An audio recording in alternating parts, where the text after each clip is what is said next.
We all know the trap, waiting for that perfect, clear-headed tomorrow to finally start. But tomorrow never actually arrives.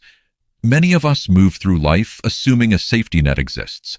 We imagine that failure will be met with sympathy, or that someone will eventually step in to offer a hand. The external world does not operate on sympathy. It is a rigid system that has no use for your excuses or the specific reasons why you couldn't perform today. In this system, anything below the absolute peak is noise. It aggressively filters out the weak, the hesitant, and even the people who finish in a respectable second place. Every day you spend waiting, the system sorts you into that discarded pile. You lose ground before stepping onto the field. Achievement and psychological comfort cannot occupy the same space. To survive this process, you have to operate as if no rescue is ever coming. Your first response must be physical, total withdrawal. You find a room, you shut the door, and you reduce your entire world to the edge of your desk. Outside that door is a network of average peers and constant distractions. This environment is designed to pull your attention away and soften your resolve. You must suffer the need for external praise, validation, or understanding. When you stop leaking energy into external opinions, that focus goes inward. It compounds, turning into a pressurized source of power. This is where you move from waiting to making things happen through sheer self-reliant mechanics. Your internal drive becomes the only engine in the room.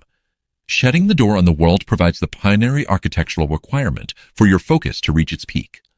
Isolation and high stakes bring a specific physical weight. Your chest tightens, your pulse quickens, and the anxiety of potential failure becomes a constant presence. You cannot stop the biological response of fear, but you can choose whether to submit to it.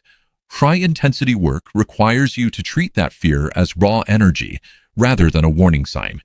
Stop looking left and right at competitors. Point that anxiety straight upward, toward the version of yourself if you fail to act. This shift turns scattered panic into concentrated forward momentum, working faster to outrun the consequences of your own hesitation. Ambition doesn't require you to be fearless. It requires you to harness that racing heartbeat and use it to bulldoze the very things that used to stop you. Most people fail because they aim for a spot on a list. They want to be ranked alongside their peers, just slightly higher than the rest.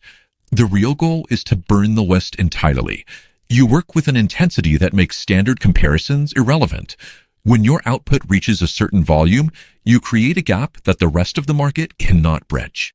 You stop being a competitor and start being the one who sets the standard for everyone else.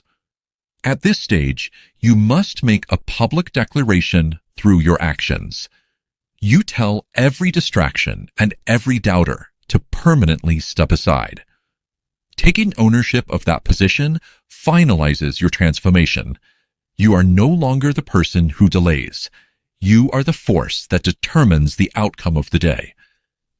Conquering an unforgiving world means leaving every excuse behind, locking the door, and seizing the summit with absolute, unapologetic action.